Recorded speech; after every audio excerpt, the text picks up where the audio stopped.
States of America and to the republic for which it stands, one nation, under God, indivisible, with liberty and justice for all. And I didn't think about a leader for a prayer tonight. Who would like to do a prayer? Anyone want to do a prayer tonight? Ben. Ben is always prepared with a prayer. Very good.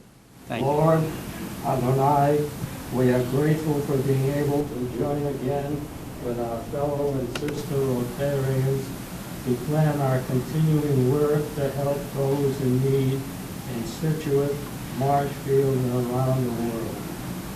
Bestow your blessings on our officers and members in our 45th year of service of ourselves and during the 110th year of Rotary International. We pray also for your blessings on our Rotary families. Keep us healthy and strong, and bless all of us as we soon partake of our dinner. And let us all say, Amen. Amen. And also say for everything that we say and do, is it the truth? Is it fair to everybody? Will it build goodwill? And it will be beneficial to all concerned? Okay, let's sit on down. We're being videotaped again tonight, so everybody needs to be on their best behavior, including me. The first thing we ought to do maybe is introduce visitors. This table looks like it's all Rotarians. By the way, I changed the, did anybody look on the list of people that belong to this club today? Someone's name was changed today. Mrs. Heller.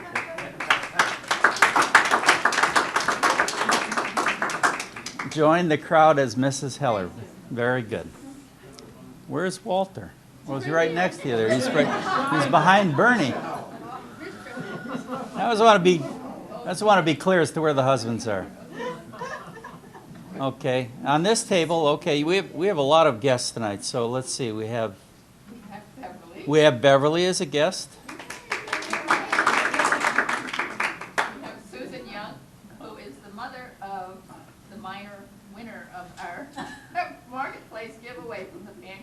How minor? Her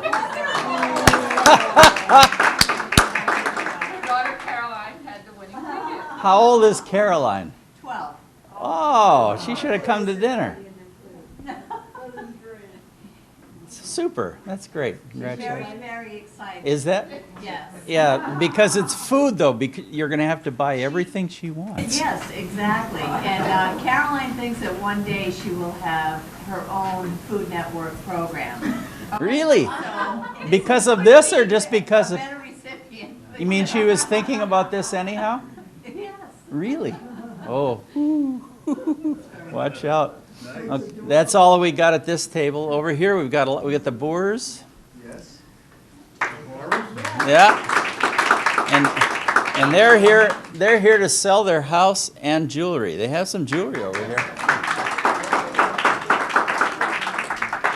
It's a Nancy, correct? Yes. Okay. Yes, ma'am. May I please introduce the two ladies at the other table? You want to walk over there and do it? Oh, I can do that. I can't just point. Do it no. How are we supposed to know which one you point? The answer is yes, you can. Go ahead. The one on this side Yeah. is Pam McCullough. Oh, okay. And Pam is the sister of Paula Lynn, who was a member here for a long time. Wait a minute. McCullum. McCollum, sorry. Close. Close enough. Okay. And next to her is Nancy Murray Young, who is also a former member of this club, who was actually a group study exchange leader to the Netherlands while she was a member of the club. Wow. Rotary roots, lots of Rotary roots. Did you visit with all the relatives of our Netherlands people when you? Actually, I went to the Netherlands That was before we got before Yeah. Bart arrived. And can I tell very quickly the little story? It was a couple of weeks after I came back from the Netherlands, and we were meeting at Pier 44 at the time, and I pulled into the parking lot, this very handsome, distinguished gentleman was kind of walking and looking at the water, and for some reason, when I looked at him, this little word popped in my head, and the word was Nederland. I don't know why. And I got out and I asked if I could help him. The minute he opened his mouth, I knew that he was from the Netherlands. It was very, how did I know that? So it was very propitious. And I kind of thought that all of the people from the Netherlands came because they were so thrilled with how I behaved on the visit. But I don't think that had anything to do with it. Okay, that's going to probably that'll probably cost you $1 for that longest story. We don't normally charge visitors, but I think yeah, I think you're going to need to do that. Mr. President, Yes. Nancy was also the person that wrote me my first paycheck in the U.S. Is that right? Yeah, Oh. Bertie walked in the door of my store in Scituate Harbor looking for work, and I said, if you don't mind, not doing really exciting stuff. And he was a big help, he really was. And so another, forged connection to the Netherlands where I have unfortunately never been able to. Yeah. It's a long Can you imagine the problem they're having with the global warming? It's going to be interesting over there. What they got. They don't.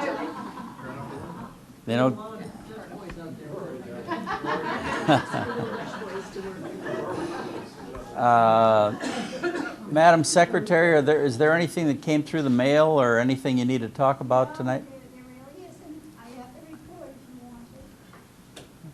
Very short. We don't need the people that attended. We just need to know the board results and the meeting results.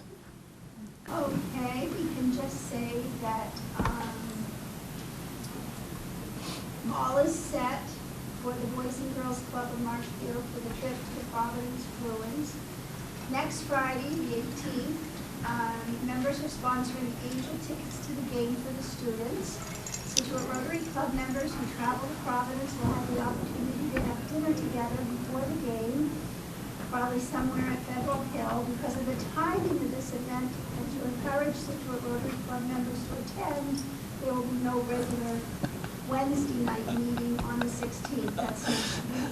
And then Sandy Schiffel is organizing a luncheon at Friendship House on October 23rd. That's the following week at 11:30 a.m. After the luncheon, we'll have our weekly meeting, so that will eliminate the need for a separate night meeting. And the next meeting here at the Scituate Country Club will be the last Wednesday of the month, Wednesday, October 30th, and our own Candace Kramer will be the speaker. And then on Saturday, November 2nd, Scituate Rotary Club will have the opportunity to help package meals at the Sanctuary Church in Marshfield. And we are planning to host a senior community luncheon at the Marshfield Council on Aging on a Saturday during the winter. And a date has been set, lunchtime, February 15, 2014. And Mike and Lucille are doing the programs and doing a fantastic job. And last week for Club Night, Jack, our president, presented an educational event using the TV that Joan Powers so graciously loaned to us for the evening. Jack took us to the various Rotary sites. He showed us how to access email to members and other valuable ways to move around and gain information from Club Runner. And it was very well done and wonderful information. And I think basically those were the important. That's on the things. website now. What is that? It's on the website now, that. Yes, this is on the website. Okay. Very good. Thank you.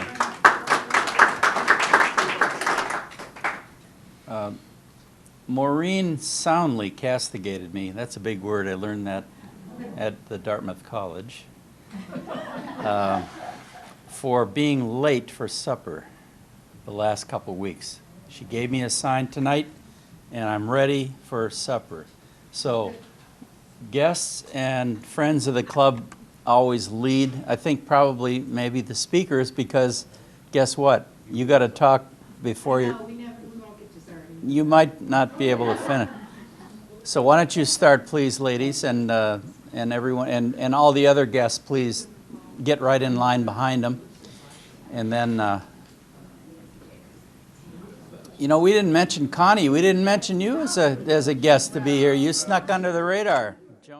Oh, so I just wanted to announce that the next community dinner is going to be over at St. Luke's on the 26th of January, and then we'll have another one over in Marshfield at the Council on Aging. And I need to get a reconnaissance party to go over there with me to see what the kitchen looks like, but it's a wonderful kitchen, believe me.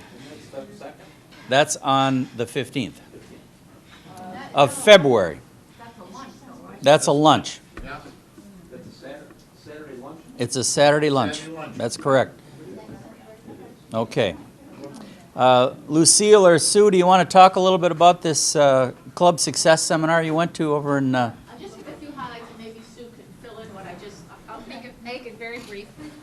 We went to a club success seminar in Rhode Island. We had a great day together, and Deirdre drove us. What they did was they went over our focus, which is because we have guests here, I just want to go over this. These are the 6 focus areas that the Rotary promotes, and it's peace and conflict, disease and prevention, water and sanitation, maternal and child health, basic education and literacy, and the last one is economic and community development, okay? And what they talked about is how to develop and grow our membership. One of the things they said was that, you know, to get in touch, write a letter to the former Rotarians. That would be one way. And the other thing that they really focused on was this short-term and long-term membership.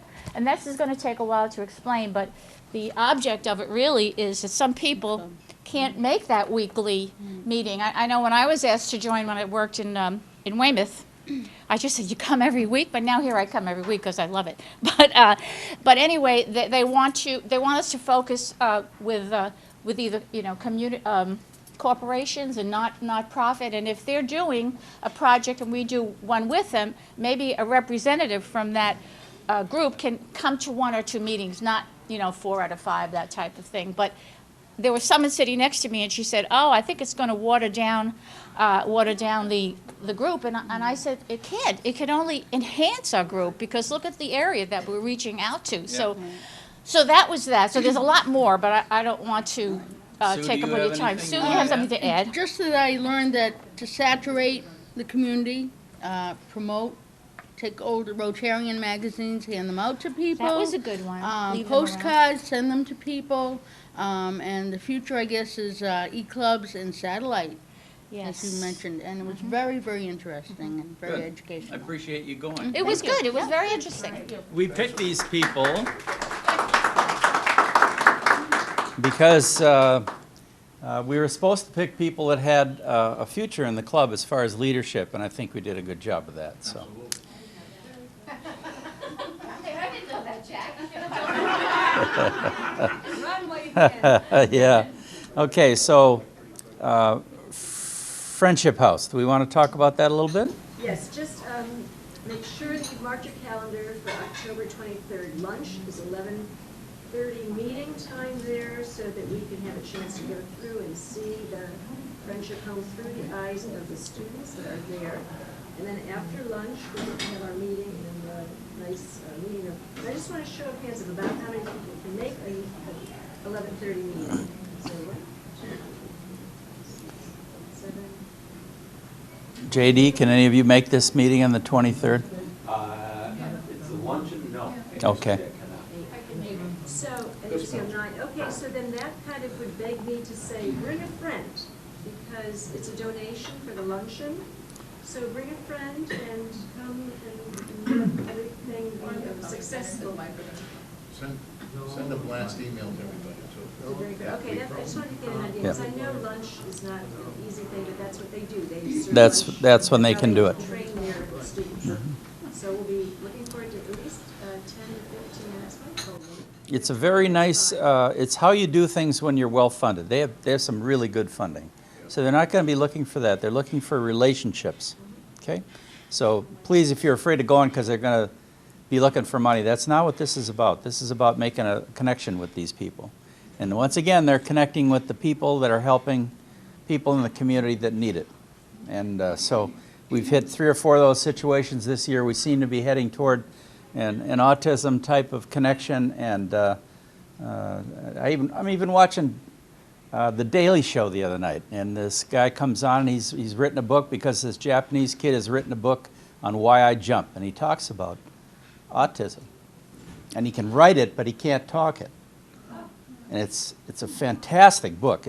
Stewart was all over it. He redid his whole show again just to play that book, Why I Jump. Look it up on Google. It's just amazing. Bruins, we're going to go next Friday. Eat dinner down there somewhere. We haven't figured that out yet, but amongst 5 or 6 of us, I think we'll figure it out. The meetings, let's see. I wanted to add one thing. Kudos for Joe and Joan and Janet for going to the study.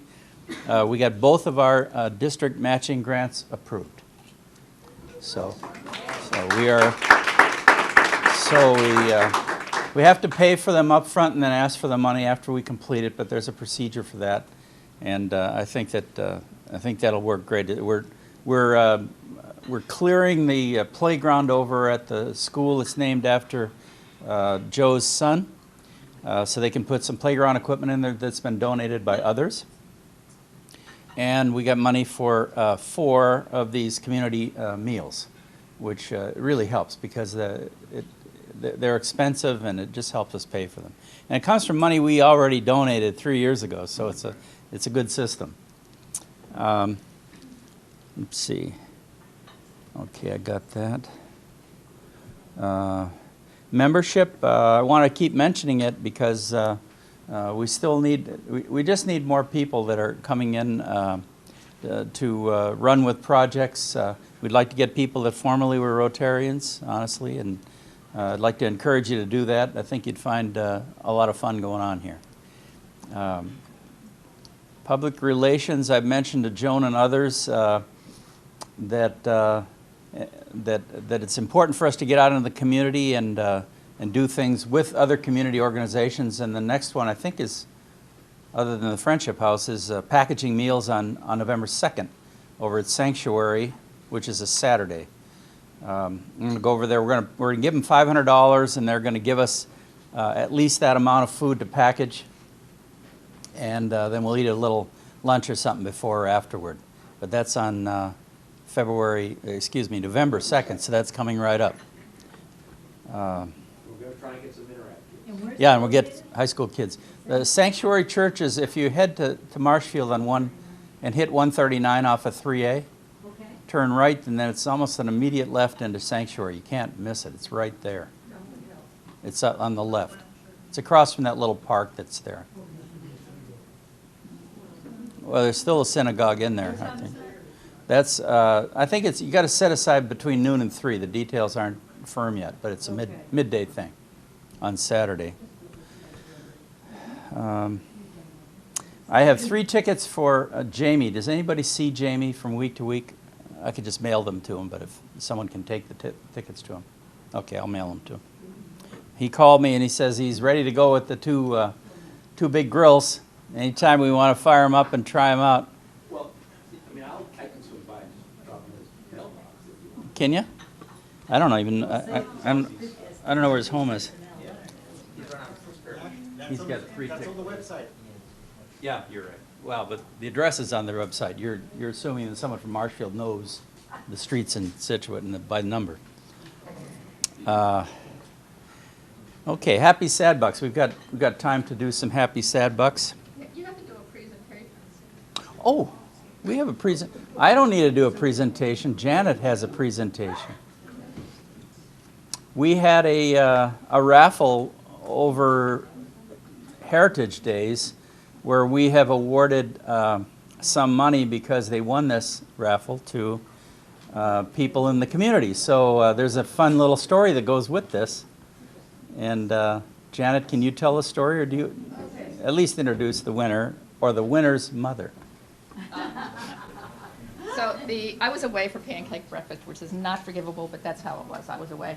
And when I got back, I came in the house and there was all these piles of money all over the dining room table and a plastic bag full of tickets. And it took me the better part of a week to sort this out. Oh, okay, these are the tickets from the raffle for the marketplace. And I threw them into my briefcase that I carry back and forth every week, which I didn't tonight, and totally forgot about them. And last week, no, not last week, week before, I said, I just found these things. So we did the draw, and when I went home 2 weeks ago, I dialed the number and I asked for Caroline Young. And there's this long pause at the end of the well, would you tell me she was in bed? She said, well, she's upstairs in bed. Who is this? Well, I'm glad I didn't call. What time did you call? Well, it's around 9 o'clock, 8:45, something like that. Yeah. And so anyway, I explained who I was and that that Caroline had won this $105 in the split pot. It wasn't a split pot. That's the whole pot for the marketplace. So Susan explained that her daughter was a minor, and I said, well, that's okay. You're still going to get the gift certificate. And I arranged for Susan to come tonight, which she did. And I brought the checkbook to give her a check, and I get here and I'm going, I can't give her a check. I have to give her a gift certificate. So tomorrow I will go to the village market, and you will have a gift certificate for $105. At least And we're $105. going to try to see if we can get that. Yeah, strong arm the owner, Because who is a Rotarian. He's also a club member, so he often helps us out, and I think we haven't hit him up very hard this year. No, So. but that's great. Thank you.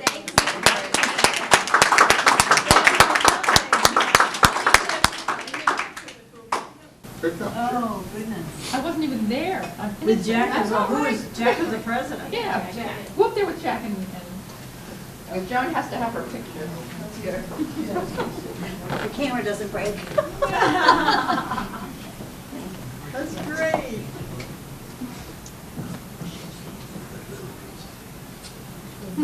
Potential future Rotarian. I know.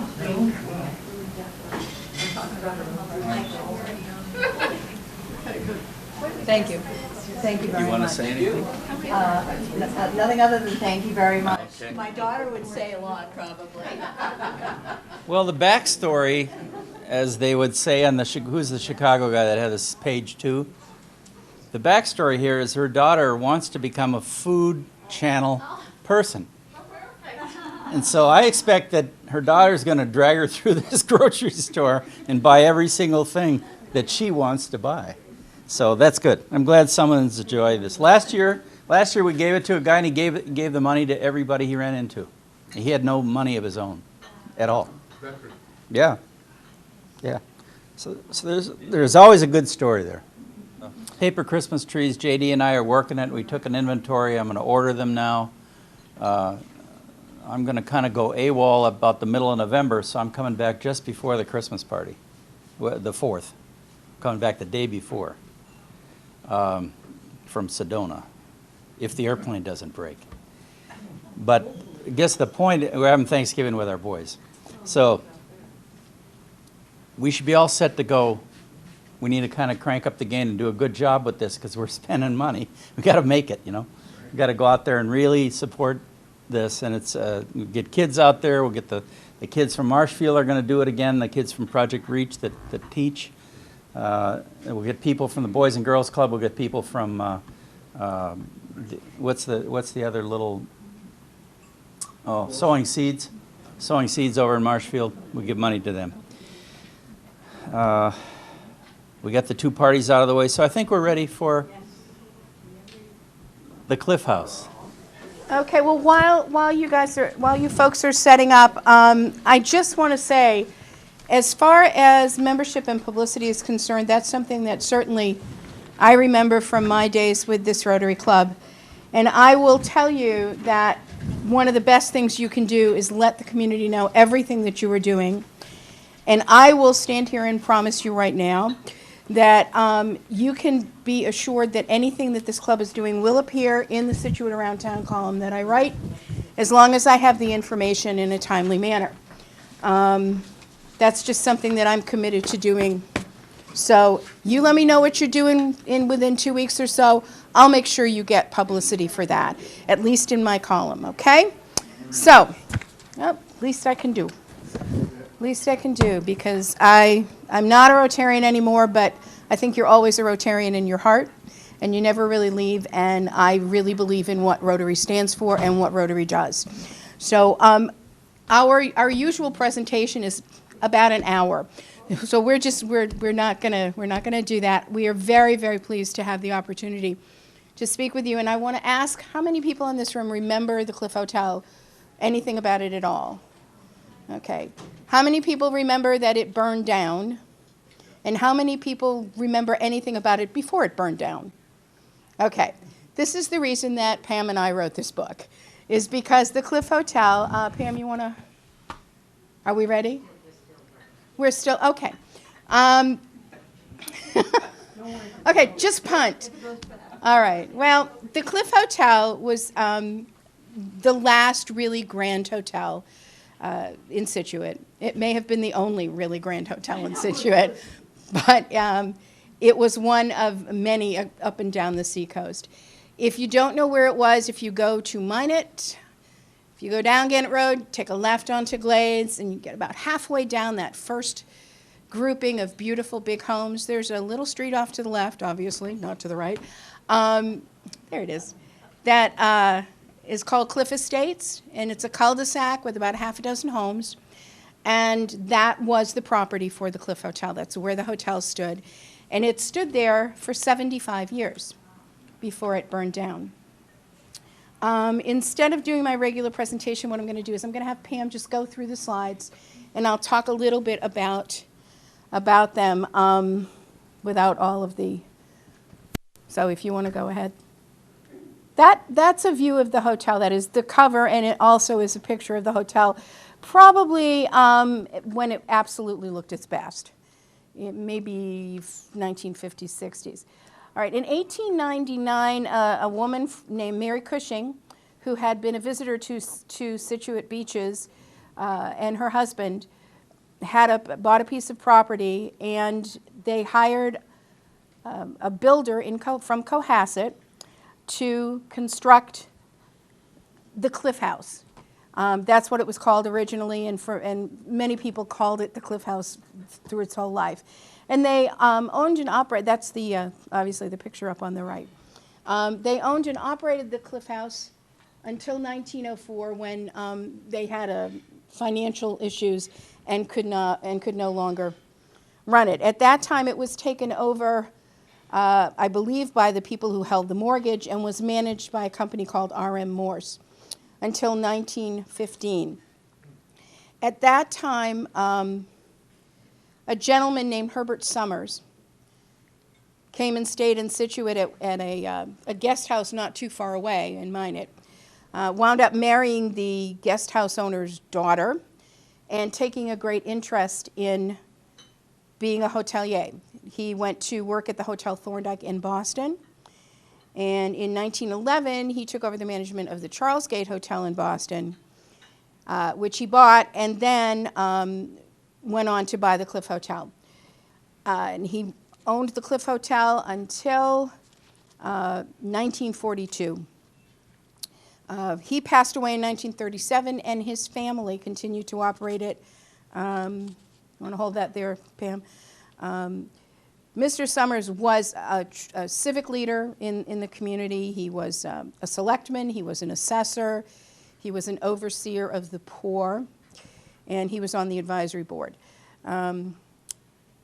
He was a very skillful marketer, and if you have a chance to look at the book, we have all of the materials, all of his marketing materials, and he really used his powers of persuasion to tell people how absolutely wonderful the Cliff Hotel was, and all of his marketing materials. I'm just going to read one thing. You can see the upper right photo from Mr. Summers' brochure. He says, "The promenade in front of the hotel. The cement walk along the seawall in front of the hotel affords a most delightful promenade and vantage point from which to watch the activities on the beach during the bathing hour." And that kind of the form that he, kind of his style. And he talks about, how only the best people come and stay at the Cliff House. Nancy, was he Ben's grandfather? No, no relation to Ben. And that's some beach scenes from what Minot looked like at the time of, okay. Now this is interesting. I wish I had a lot of time to talk to you about this. Some of you may remember that around the end of July, beginning of August, Dan Chason, who's a fisherman, was scuba diving and found the wreckage of a ship called, okay, we'll be all right, the Ashland. There was an article about it in the Patriot Ledger. Well, that, in the lower photo, the Ashland wrecked off the shore of Minot in 1916, and that older picture is a picture of its wheelhouse and superstructure. It was a barge, which was brought up and put onto the Cliff Hotel property and turned into a tea room and gift shop. It was there for a number of years and then just disappeared. We don't know where it went, and I don't have it, so I really have no idea where it was. Okay, now we call these the Brazilian years, and let me explain to you. The people who bought the hotel from Mr. Summers' family in 1942 was the family of Aram Brazilian, who was an attorney. They were not Brazilians. They were actually Armenians. However, many people still think that the Brazilian people owned it. And it was Mr. Brazilian Sr. and his wife, Elsie, who was a very gracious and beautiful lady, who really turned the hotel into an icon for Scituate and for the South Coast. We were fortunate in our, there's Aram and his wife, and you can hold there for a minute. We were very fortunate, and I have to say here before I go any further, the idea for the book was Pam's. And I was brought into the project a couple of years after she had started her research. When Pam called me, she only knew, that I was a writer and an editor. What she didn't know is that without the Cliff Hotel, I would not be here today. Because of the Cliff Hotel, my parents met. I can't tell the full story because Ben will tell my mother that I told it, and my mother will get really angry with me. They did not meet and fall in love at the Cliff Hotel, but their paths crossed significantly there, and a number of years later, they got together again and married. So I literally owe my life to the existence of the Cliff Hotel. Pam didn't know that when she called me, but it certainly didn't hurt that it is so much a part of my life. And I grew up down the street from there. I hung out up there. I dated boys up there from the band, and I worked in the snack bar. And so Cliff Hotel really has some tremendous personal significance for me. And we were very fortunate through Pam's great diligence to contact Aram Brazilian Sr., who is now living in Florida, and is he in his early 80s? I think he is, late 70s, early 80s. And Aram sent us tons of stuff. I mean, every piece of marketing material he had, all of his souvenirs and memorabilia, and also the copy of his father's autobiography. And said, do whatever you want with this. Use as much as you need, which really gave this book so much credibility and so much more than we possibly could have given it. Mr. Brazilian wrote columns for the newspaper weekly. We had many copies of those. And so this is called Memories of the Cliff Hotel because, yes, we put the book together, but this is not something that we wrote based on something. It is a gathering of memories that are based on the actual truth. We also were able to reach out to a number of people who had lived in the area, who had worked at the Cliff Hotel, who had visited the Cliff Hotel. Some of them shared some very wonderful memories and photographs with us, which are also in the book. In fact, the top photo that's there was given to us by a gal who worked at the Cliff Hotel, and she shared that photograph of one of the many little impromptu poolside talent shows that they would run when Mr. B thought that things were kind of getting a little boring, and he would gather all the off-duty waitresses and say, go over and do a show by the pool. So that's kind of what they got. I wish that I had time to read to you a couple of things from Mr. Brazilian's notes, but I think I really don't want to keep you here any longer than we need to. But it was a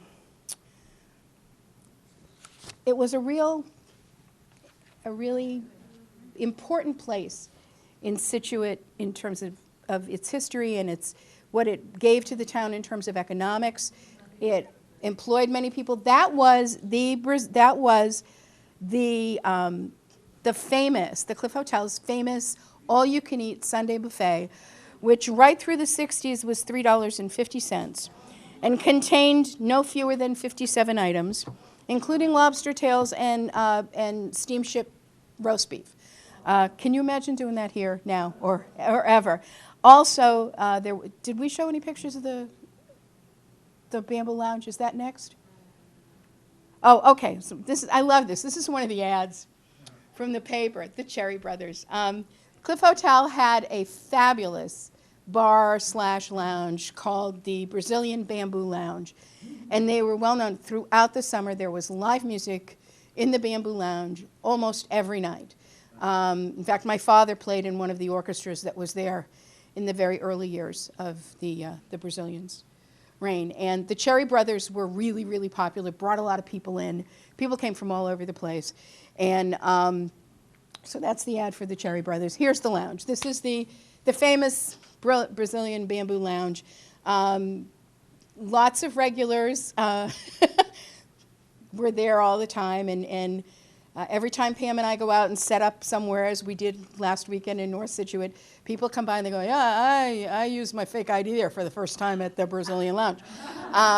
So, those are the memories we didn't share.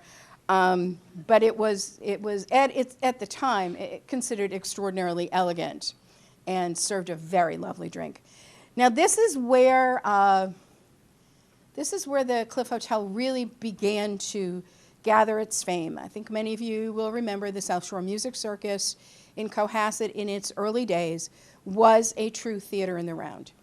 And they did big budget, wonderful Broadway shows and had real stars like Zsa Zsa Gabor and Julius LaRosa who came and performed. And they were there for a week and they stayed at the Cliff Hotel. So it was the hotel to the stars. And that was really, hang on for just a second, Pam. That was really one of the things that drew people there. They'd go there on Sunday to the buffet and hope to catch a glimpse of the stars who were staying there. And we have a whole section on the stars in the book, but I just want to throw a couple of more names at you. Theodore Bickel, John Carradine, Maurice Chevalier, who I took chocolate milkshakes to after the show when he would come home at night. Sid Caesar and Imogene Coca stayed there. James Cromwell, Zsa Zsa, of course, Betsy Palmer, Cheetah Rivera, Tom Poston, Ray Walston, James Whitmore. After the 1972-73, or actually both years of the 70-71 and 72-73 Stanley Cup championships, the Celtics came and took over the whole hotel and bathed in bathtubs of champagne and had a really fine time. Mayor Curley and Governor Tobin and Tip O'Neill were very frequent visitors to the hotel. And Edward Rose Snow, who some of you may remember, also was frequently a guest at the hotel. Did they have a club going during Prohibition? I can't answer that. That was during, who asked me? I believe that was during Mr. Summers' tenure, wasn't it? In the 30s. Yeah, Like the yeah, Mount Washington Hotel, yeah. they had a club, and it was private. They Right. had booze from Canada. We could not find a lot of information from the Summers years, so I can't answer that question for you, and I'm sorry. I would suspect they did, or else they wouldn't have lasted. I really don't think. Okay, and then so these are just some of the views. You could go. The dining room was great for dinner. You could go sit on the patio and have lunch. We have a nice little recollection from a former Rotarian. Because I'm rushing, Don Sladen, who wrote us a nice little recollection of sitting on the patio at the Cliff Hotel and having his lunch and just looking out at the beach and sitting in the breeze in the sun and feeling like there was nothing better that he could do in the whole world than stay there. Okay. Now, this is something that the Cliff Hotel clock was a major landmark. Everybody, or many people, remember that if you went to the beach, if you went to Minot for the day, your mom would say to you, you've got to be home by 3 o'clock, or I'll pick you up at the gate at thus and such a time. And thanks to the Cliff Hotel, we all knew exactly what time it was. So when we started to look for memories, a lot of the things that people wrote to us was, I just remember, the clock. The clock was just part of my memory. And the young woman who's standing there by the clock is Gail Brazilian, who was the daughter of the Brazilian family who she was just a beautiful young woman. She was 5 years old when her parents bought the hotel. But as she grew up, she worked with her mom and was a full hostess there and made people feel very welcome. And unfortunately, she passed away from multiple sclerosis when she was a fairly young woman, leaving a couple of children. And so and there's the whole Brazilian family with Maurice Chevalier. On the left is Aram Jr. and his former wife, Elizabeth, and then Mr. B, Mr. Chevalier, Elsie Brazilian, and John Brazilian, their youngest son, who is an attorney in Boston. And John was also very helpful in helping us get information about after the fire. And I don't want to go out of order, but it was really nice to have the involvement of the family, and they're thrilled with the book. They really feel that it pays great homage to the work that particularly Mr. Brazilian did, that he gave his life to. So as most of you know, the Cliff Hotel burned down. It burned down on Memorial Day weekend of 1974. And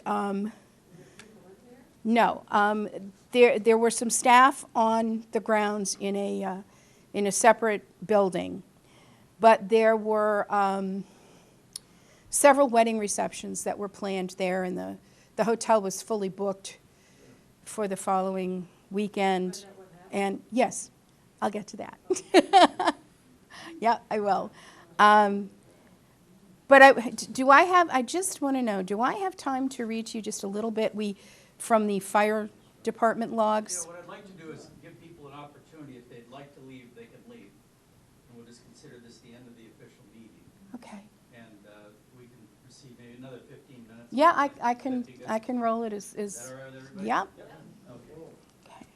Okay. So I would like to read a little bit of this to you because there's no better way to describe to you what happened.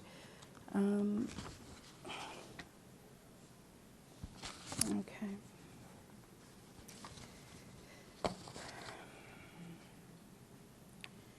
These are actual notations from the Scituate Fire Department fire report, which was filed by Captain Robert Sylvester. May 23rd, 9:41 p.m., a call was received from a woman to inform this department that there was a fire in a building at the rear of the Cliff Hotel. Engine 2 was first on scene at 9:45. As they were en route, they noted the presence of smoke in the area of Manhill Road and Hatherley Road, approximately 3/4 of a mile from the fire. The second and third alarms were sounded at 9:52 and 9:58. The hotel was fully involved within approximately a half hour after arrival and collapsed 3/4 of an hour to 1 hour after that. This was a fast-spreading fire. Are you running through some of how many slides do we have on fire? Yeah, it was, and you know, it's a shame these photos aren't in color, but you can still feel the conflagration here. And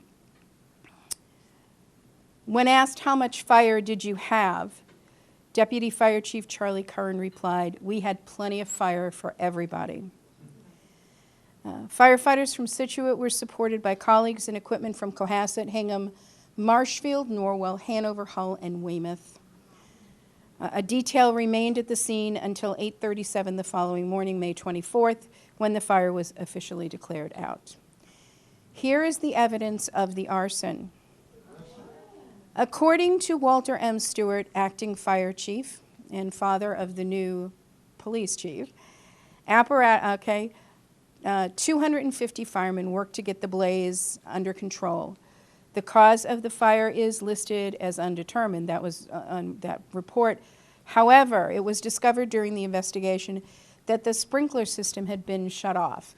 And what you see there are OS and Y valves that were not turned on. Okay. Following that, let me just find my, I went completely out of order. Okay, so shortly after that, there were a lot of rumors that, oh, here's what I skipped, see? I'm not really good at speed, much better at comfort. In 1972, or 1971 actually, the Brazilian family put the hotel on the market for a number of reasons. And it was purchased by James Conant and Mr. Claypool. Nancy, you have the book here. And they didn't really take very good care of it. And when the hotel burned down, of course, the first thing everybody thought of was that it was set for insurance purposes. And in fact, it was. The most important thing to tell you is that James Claypool, who is still alive and living in Hingham in a nursing home, had absolutely nothing to do with the fire, knew nothing about it, and was never implicated. However, his partner, Jay Conant, was initially identified by one of the three people who set the fire.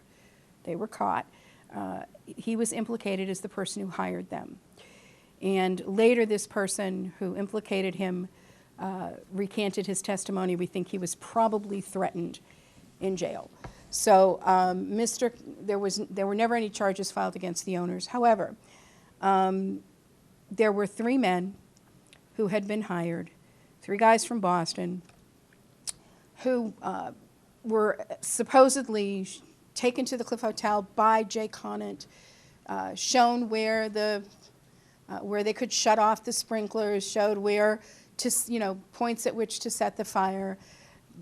The night that they set the fire, they are rumored to have stopped at the gas station in North Scituate, which some of you may remember as Walter Zucker's gas station right next to Jamie's Pub. The story, which cannot be substantiated, is that they filled up their gas buckets there and then asked Walter for directions to the hotel. But, I think that's probably another suburban legend. But I'll read a little bit from the testimony of Edward Glynn, formerly of Quincy, who was convicted on 2 indictments of conspiracy after a 3-day trial. And John Shaheen, who also set the fire with him, kind of turned against him. He was indicted as a co-conspirator, but he got a lighter sentence. Evidently, they were paid $1,000 to burn the hotel down, and I believe they'd split that 3 ways. The third man fled and was never found. But according to Shaheen's testimony, they purchased 25 5-gallon plastic jugs and filled them with gasoline and drove to the Cliff Hotel, where they met the owner. One of them stayed in a car parked outside, acting as a lookout, and two of them went in, spread the fuel throughout the building, put 2 ignition devices in the form of lighted cigarettes behind the heads of matches in a matchbook on separate floors of the hotel, and the rest went down in flames. There was a fire insurance claim for $499,500 filed. The claim was settled for a lesser amount, and eventually it was taken back. So, the only person who really went to prison was Edward Glynn, who was sentenced to 8 years in prison at the Norfolk County Jail, and we assume that he is out and perhaps no longer with us. But that very quickly, that's 75 years of the hotel's history. And for me and for Pam, because the major thing that people would say to us when we would say we're working on a book about the Cliff Hotel was, I remember when it burned down. And what Pam and I really wanted for the hotel was for people to remember that it stood for 75 years as a gracious and beautiful hotel that welcomed and introduced people to the town of Scituate and to the South Shore, that was a haven for celebrities and non-celebrities alike, and that employed dozens, if not hundreds, of people over the years and provided a lot of enjoyment. Many people who've lived here for a long time who you talk to, as Connie said, the Rotary installation for Alden was at the Cliff Hotel. Many weddings, many high school graduation parties, many proms, just so many memories for so many people, just completely up in smoke. And I just wanted to read to you the very last thing that from Mr. Brazilian's memories.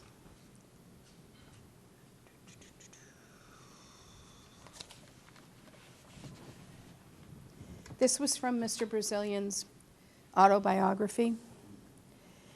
He writes, on May 23, 1974, an uncontrollable fire destroyed the 5-story Cliff Hotel and adjoining 3-story oceanfront cottages. Firefighters from 4 surrounding towns had fought the blaze but could not save the hotel or the cottage. Aram and John, his 2 sons, both stood there watching their boyhood home engulfed and vanished in flames. Elsie and I were 1,500 miles away in our retirement home in Surfside, Florida. We began to reminisce about our 29 years of bad days and good days spent in that 75-year-old New England resort hotel. We began naming prominent public personalities who had slept under its roof, including 5 governors, David Walsh, Michael Curley, Maurice Tobin, Charles Hurley, and Paul Deaver, many of whom I had supported and enjoyed their friendship. We housed and entertained stars like Zsa Gabor and Maurice Chevalier, and prominent Armenians like Alex Manouchian, Harry Ajemian, and David Shakarian. Without exaggeration, every insurance company and bank in Greater Boston held their annual outings and clam bakes at the Cliff Hotel. Many class reunions of Harvard and colleges and high schools were held there. We were stunned and in shock from the news of the fire in our Cliff Hotel.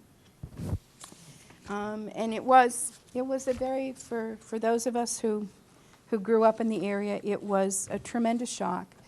And I was out in Western Mass at the time, didn't get back to Scituate for a couple of months, and so I really couldn't get my head around it until I was there later. It was a great loss for the community. And we have some cards with us that have our website and our Facebook page, if you want to look. And a lot of people go to the Facebook page now and share some of their own memories that people we didn't get to. But and one more thing I can say is that as we researched it and we ran into people and they started to talk to us, they would then call Pam and they'd go, after I talked to you, I got so excited, and I went and I found the name of this other gal who'd been a chambermaid with me, and I hadn't seen her in 40 years, and I went and I called her, and we're going for lunch. I mean, it really, the ripples were tremendous in terms of how it not only became a book, but it became this living thing where people found each other again and sort of recreated relationships. And the last thing I'll tell you is that at Heritage Days, we were selling the book, and a gal came along, and she said, my father was a firefighter for the Scituate Fire Department, and his name was Mecca Cole, and do you have any pictures? And so, of course, we showed her the pictures, and we found her father. And so she said, oh, I have to get the book, and we signed it to him, and we wrote, dear Mecca Cole, thank you for your years of service to the community of Scituate, and enjoy the memories. And the following morning, when we set up again, there was Mecca Cole to thank us and give us hugs and sit and visit for a while. And we looked at each other and we said, yeah, this is why we wrote the book. So thank you all very much for your attention and your time. And I'm really glad we finally got here.